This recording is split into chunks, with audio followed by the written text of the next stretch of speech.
I hope everybody had a good weekend. So I'm going to go back and review what we did on the first day of this unit in Chapter 18, Integrals. But I'm just going to go through it very, very quickly, and then we'll get into the next section. So there's two big units that I want to cover to make sure we get through this year, and that's the integral applications as well as this current unit. So we'll see, hopefully we should be able to get through all of that.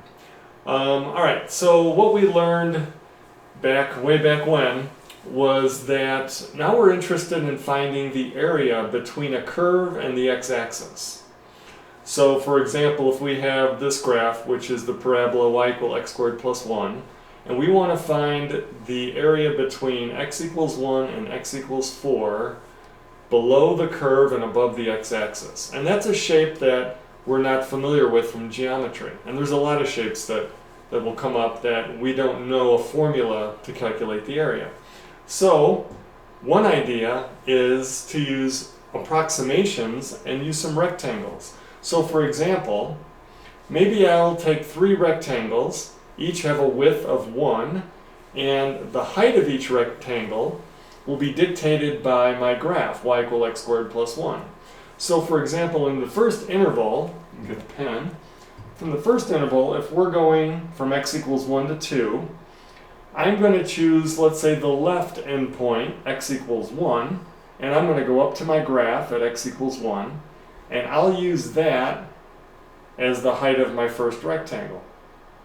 And then for the second rectangle, which goes between x equals 2 and 3, I'm going to use the left endpoint, x equals 2, and go up to my graph at x equals 2, and that'll be the height of my second rectangle. And likewise for the last one as well. We'll do it at x equals 3. So that's one way to do it. Now obviously we're missing a little bit of area here, so this answer is going to underestimate. And so this is called a lower sum of rectangles. We could use upper sums. So instead of going from between 1 and 2 using 1, let's use 2, go up there, and let's say the height of that first rectangle is defined by the right endpoint. And so in that case, we're going to wind up getting rectangles that are going to overestimate the area under the curve and above the x-axis. And so obviously the answer is going to be, the actual answer will be somewhere in between those two. So that's the basic idea. And we use these sub-intervals. Now we could have used 3, we could have used 6, we could have used 1, we could use 5, it doesn't matter. So I just chose to use 3 sub-intervals because the width of this interval went from 1 to 4, and it seemed like dividing it into sections of 1, that would give me 3 sub-intervals would make a lot of sense. And obviously any multiple of 3 would also make sense. So then I assigned some problems in 18A.1. Hopefully looks like most of you have done that. I have to check those in. And then we talked about some notation. And so when I want to talk about the area under a curve between x equal a and x equal b, we use this symbol, and it's kind of like a stretched out S, and we put the lower limit of my x value of my function at the bottom and the upper limit at the top, and then the function we're dealing with goes in here, and then we have this dx. We'll talk more about that later. The function we call the integrand, and the symbol, it's the integral symbol, and the way you would read it is the integral of f from a to b, or sometimes people read it as the integral from a to b of f. Either way is fine. And then we looked at some examples. So now, when you see some notation like this, you know exactly what it means. It means we're looking at our function, which in this case is y equal x plus 1, which is graphed in green, and we want to find the area under the graph above the x-axis between x equals 1 and 3. Now, this takes the shape of a trapezoid, and so we can calculate that because we already know from geometry how to get the area of a trapezoid. And so we usually do trapezoids this way, and the formula when we look at it that way, if that's the first base and that's the second base, And then if these are right angles, which they are, this would be the height. The area of the trapezoid is the average of the bases, so 1/2 the quantity b1 plus b2 times the height. So when I take this and I spin it back to the way it was, you'll notice that base 1 is really the function value at 1, my left endpoint, and base 2, let's get rid of these right angle marks, base 2 is the height of my function at x equals 3, and the height is actually the width of my subinterval, which in this case is 3 minus 1 is 2.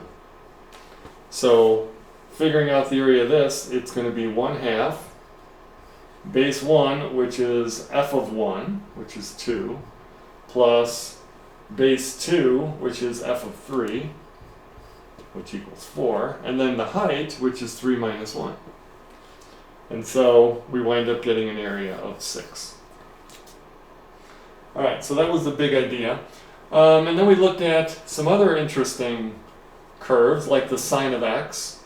And this one said, do the integral between 0 and pi over 2 of sine of x. Well, we know enough about trig to know that this is the area we're talking about. We could use rectangles to try and approximate that. But then I showed you there was an exact way to do it, or as close to exact as we can with technology, and that was using a calculator. So we have to make sure that you're in radian mode first of all. So anytime we're doing integrals, you have to be in radian mode. Otherwise you're going to run into some problems. I'll explain more on that later on. So we're in radian mode. I have my function in there. I have my graph. If I go to second trace, which is the calculate menu, you'll notice the last choice, number 7, is the integral of f of x. So I'm going to choose 7. And now it wants to know, what are your two x values? What are your limits of integration? So the lower limit for this example on the board was 0. Enter. The upper limit is pi over 2. So I'm going to type pi divided by 2. It shades it for you, which is nice. And it tells you that area is exactly 1. And that's kind of bizarre that that shape would wind up having an area of exactly 1. So that's how we can use our calculator to get integrals or areas under the curve. Alright, and then we looked at, let's see, we looked at a whole bunch of them. So what if we went 0 to pi? Well, obviously if 0 to pi over 2 was 1, and because of the symmetry of the sine graph from pi over 2 to pi would also be 1, the total area would be 2. What about from 0 to 2 pi? And then we did that on the calculator, and it turned out the calculator said it was 0. And that led us to understand that this integral idea is actually signed area. So if we're above the x-axis and under the curve, that's going to give us positive area. But if our graph goes under the x-axis, then the area between the curve and the x-axis winds up being a negative amount. So when we're doing 0 to 2 pi, draw this, 0 to 2 pi for the sine, it turns out that this gives us an area of positive 2, this gives us an area of negative 2, and therefore the total area is going to be 0. Then we looked at pi to 3 pi over 2, that's negative 1. Pi to 2 pi, let's see, so then if I said what's the integral from pi to 2 pi of sine of x dx, from pi to 2 pi, that's this section of the sine graph, and so that would equal negative 2. But then when I had you do 2 pi to pi, so I reversed the limits of integration. So instead of working left to right, we're going right to left. And we're talking about stuff underneath the x-axis, we wound up getting a positive 2. So the main idea about integrals that you need to understand is that when you have a graph if you're dealing with area between the graph and the x-axis, and it's above the x-axis, that's a positive area if you're going from left to right. If you're going from right to left, that's going to be a negative area. Call this a and b in this function f. On the other hand, if f is underneath the x-axis, between a and b, function f, excuse the sloppy picture. If we're going from a to b, we're going to get a negative amount, but if we do the integral from b to a of that picture, we're going to get a positive amount. And then we can use some common sense to figure out problems even if we don't have technology and we're not sure exactly what the shape is. So for example, if I said the integral from -2 to 2 of x cubed, because of the symmetry of y equal x cubed, you know that those are exactly the same amounts of area, one being underneath the x-axis, one being above, so they're going to cancel each other out and give us 0. And then lastly, we had some properties of integrals, and it just basically said if you're adding or subtracting functions in an integral, you can split it up and do them separately. If you have a constant times a function, you can pull that constant outside of the integral, do the integral, and then multiply by the constant.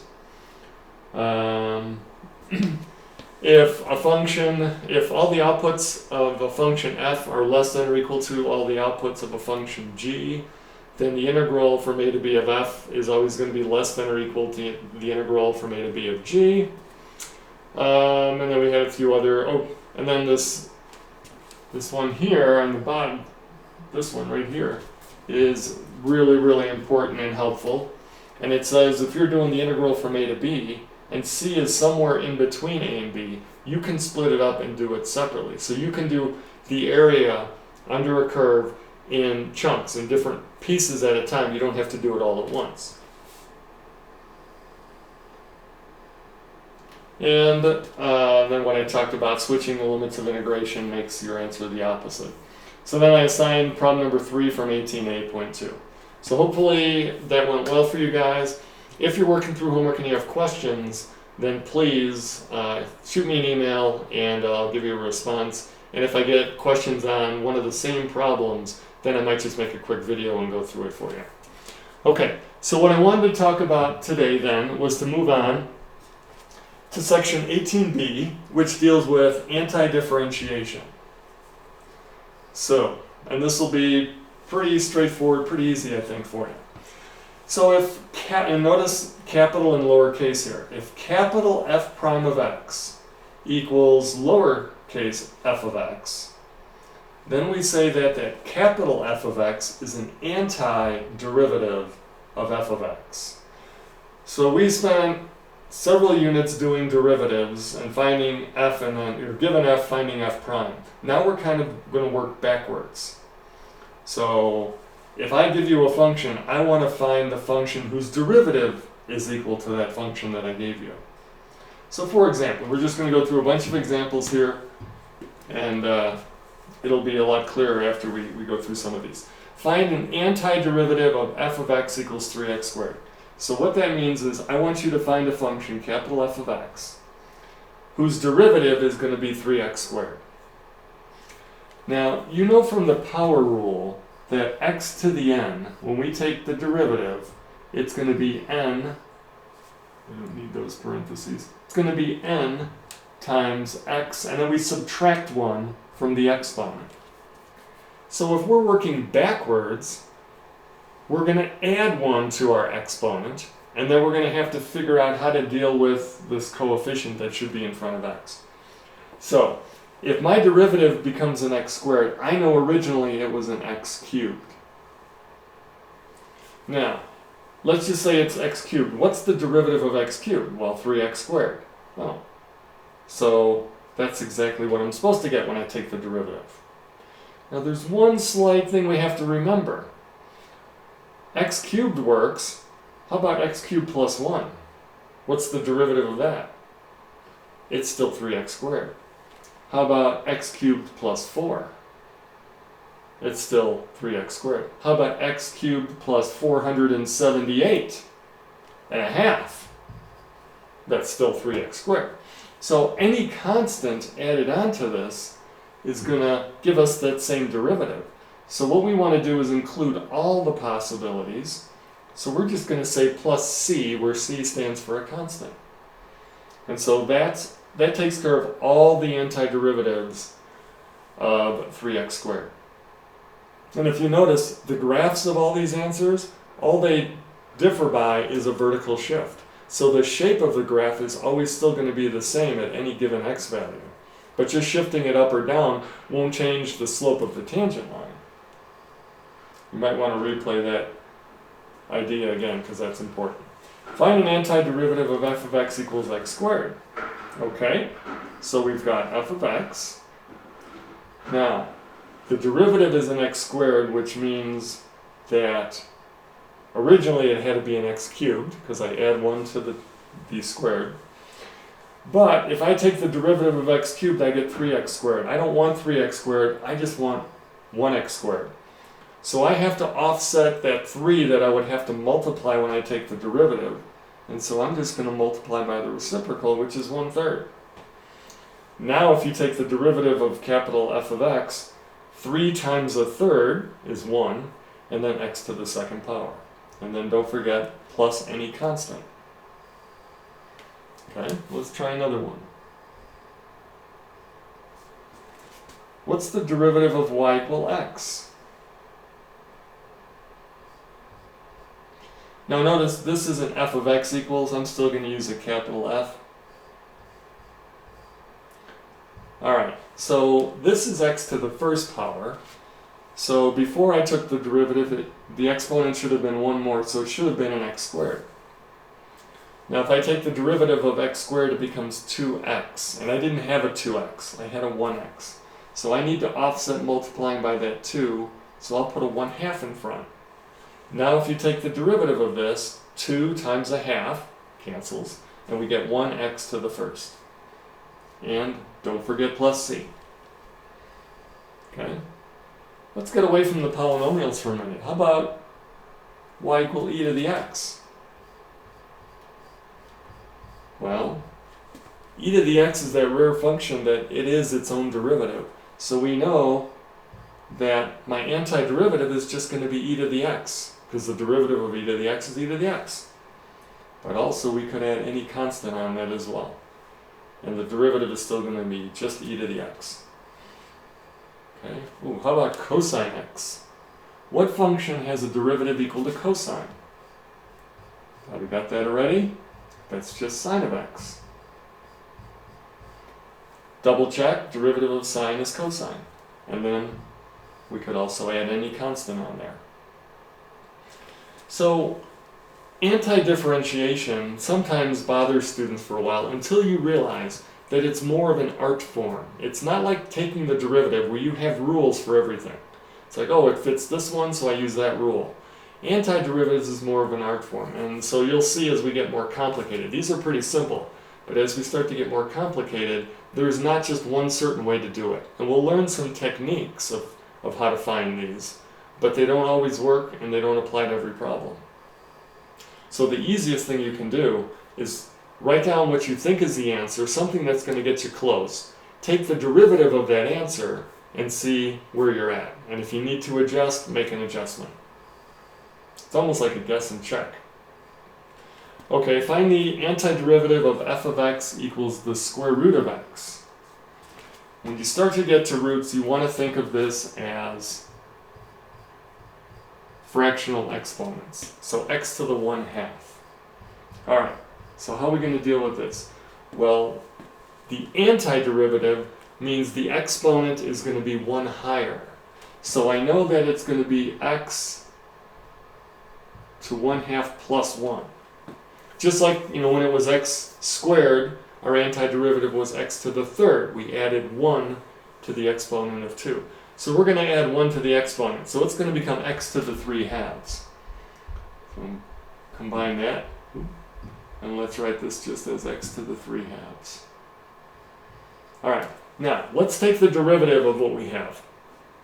The derivative of capital F is going to be 3/2 x, and then we subtract 1 from the exponent. 3/2 minus 1 is 1/2. Well, we're close, but this 3/2 shouldn't be there. It's just a 1x to the 1/2. So I need to offset that 3/2 by multiplying my answer times 2/3. Now when I take the derivative of this, it's going to be 3/2 times 2/3 and then x to the 3/2 minus 1. And that's just going to give me x to the 1/2, which is what I need. So there it is. And hopefully you didn't forget, plus any constant. All right, let's try one more here. Find an antiderivative of f of x equals 6x squared. All right, so just focus on the exponent, x to the second. So I know it has to be x to the third. Now, when I take the derivative of x to the third, I get 3x squared. This one is 6x squared. Well, if I have a 2 in front here, now when I take the derivative, it'll be 2 times 3 times x squared, and that gives me 6x squared plus c. Now, if you don't see that too well, here's another suggestion. Take your constant and don't mess with that, just leave it alone. But now for the x squared, we know it's x cubed, and then we have to offset the 3 with a 1/3 like we did earlier, and then when you simplify that, you get 2x cubed. Like I said, for finding antiderivatives, practice makes perfect. What about this one? Last example. Y equals 3. Find an antiderivative. So we're looking for a function whose derivative equals 3. Now, you can think about it a couple ways.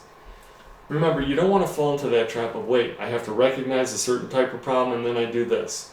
You have to think a little higher level here of problem solving.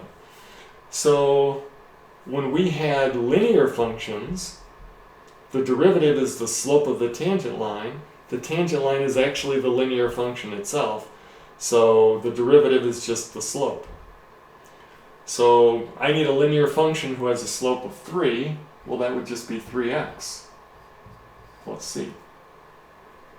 Okay. Another way of thinking about it would be, well, it's kind of like 3x to the 0, so before that it must have been x to the first. And then, well, I need to have a 3 there. So when I take the derivative, it's not just 1, it equals 3. So, all right. So if you go to chapter 18, section B, starts on page 449. I'd like you to do numbers 1 through 3. There's an assignment submission set up in Schoology. And when you get finished with that, go ahead and submit it. And I'll have another, probably one of the most important lessons of the year, actually, coming up. Should get it all done by Wednesday. So until then, take care. Don't work too hard. Make sure you get out and get some exercise. And I hope everybody's doing well.